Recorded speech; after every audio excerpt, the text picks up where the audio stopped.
Good morning children. Today we will see some numericals which is based on potential energy. What is potential energy?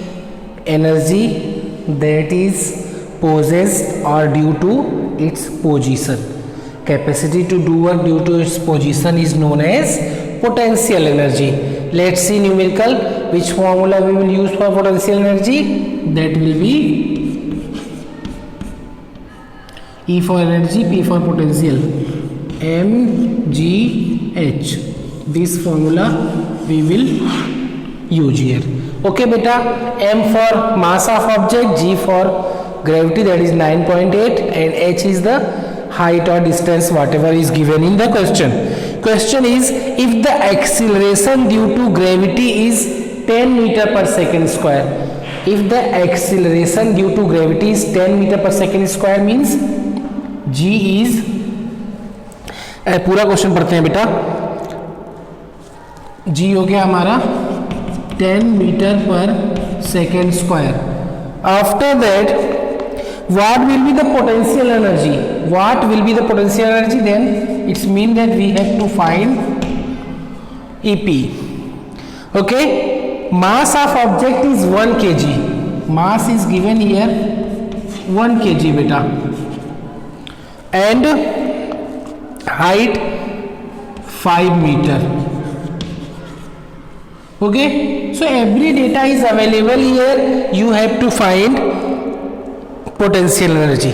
Just find EP is equal to M into G into H. Put the value. Mass is 1 kg, G is 10, and height is 5 meter. So answer will be 50. Unit of energy is joule, capital J. Okay, so it's a very easy to find the potential energy. Let's see another example beta. So this type of numericals are given in textbook and workbook. So उसको भी साथ में आप करते चलो बेटा. Next question is, a bag of wheat है उसमें, that is 200 kg, means mass is given 200 kg. That is the bag of wheat. So when you are reading the question, that time part में उसको divide करने का question बेटा. जो भी चीजें दिया है उसको 1 by 1 लिखो, then see the formula what can you do there. Okay, bag of wheat, that is the 200 kg. To what height should it be raised? Means हमें height find करना है this time बेटा. It's mean that potential energy will be given. Potential energy is here 9800 joule. So you have to find here H. आपके पास एक wheat का bag है बेटा, that है 200 kg mass.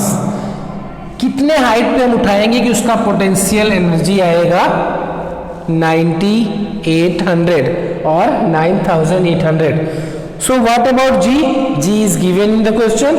G is given 9.8. So if G is not given, then you will use 9.8 meter per second square. Okay, if G is given beta 10 or whatever, so that value you will use only. Okay, now you have to find the height. Put in the formula in proper way. EP is equal to M into G into H. M is mass is 200, G is 9.8 into H.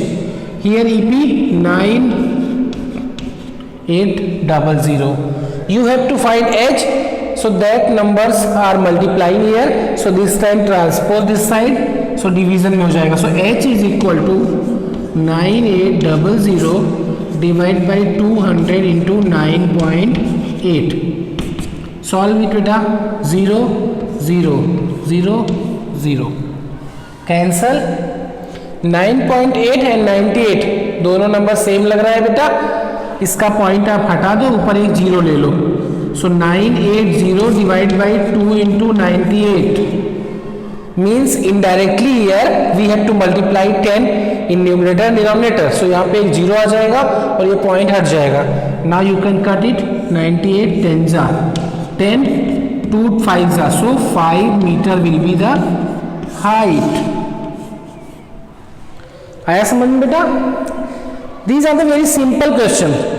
सो थोड़ा अभी change करते हैं question, different type का एक question देखते हैं बेटा. One thing just note it down बेटा. ये तो सिंपल है, क्वेश्चन में मेंशन है find the potential energy. sometime what will happen here, we have three formulas. One is EP is equal to mgh, one is kinetic energy is half mv square, and next one is W is equal to F into S. We have three formula whatever we have seen till now. अब तक जो देखा उसमें हमको तीन formulas use करने हैं बेटा. Question can be asked find the work done, but you have to find the potential energy, maybe kinetic. It's not compulsory that you have to find work done, then you have to use force into displacement. Why? How much work you are doing, that much energy is consumed. So कितना work हुआ पूछ रहा है, तो देख लो कितनी energy consume हो रही है, उतना ही वर्क होगा. Unit of work and energy are same. और they can ask find the energy, but you have to find the work in that question. So हमें कैसे पता चलेगा बेटा कि कब हमें क्या फाइंड करना है? Simple, see the data whatever you have available in that question. Suppose you have to find the work done and you have mass and height, then use this formula. If you have mass and velocity, use this formula. Suppose you have to find the energy, अगर ये आपके पास force and displacement है, ये find करो, जो answer आएगा उतना ही energy भी कंज्यूम होगा, बिकॉज जितना वर्क डन होता है उतना एनर्जी कंज्यूम होती है. ओके बेटा?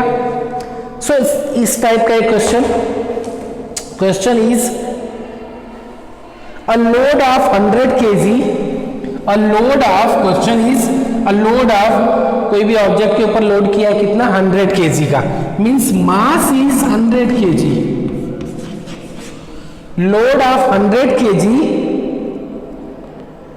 is pulled up by 5 meter, pulled up by 5 meter.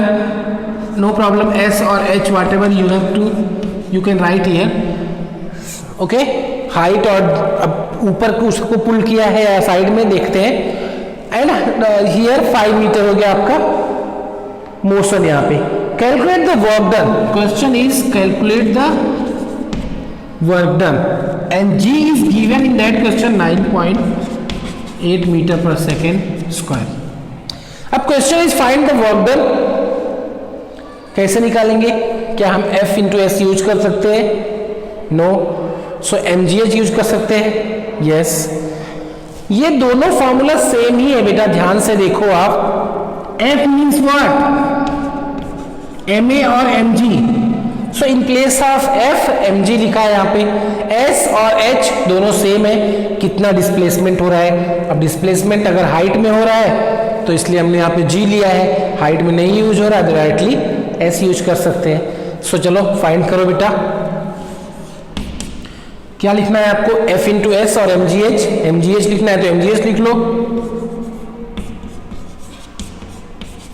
Otherwise you have m and g, ये कैलकुलेट करके F निकाल लो और S या H whatever given multiply करो. तो इस वे में आप सिंपली फाइंड कर लोगे बेटा, कंफ्यूजन नहीं होगा. Here 100, g is 9.8, displacement is 5. Calculate the work done. Work done बोला है तो W लिखो, नो प्रॉब्लम. EP लिखने की जरूरत नहीं है. कैलकुलेट इट बेटा.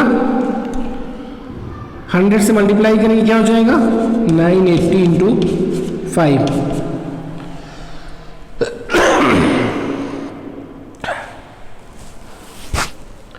Answer will be 5. सो 0 5 8 जा 40, 0 4 कैरी, 5 9 जा 45, then 49.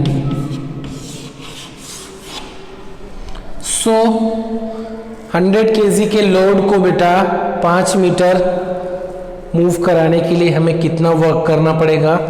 4900 joule. So this type of numericals are given in your workbook as well. So please do In next video we will discuss about power के बारे में next topic. Thank you बेटा.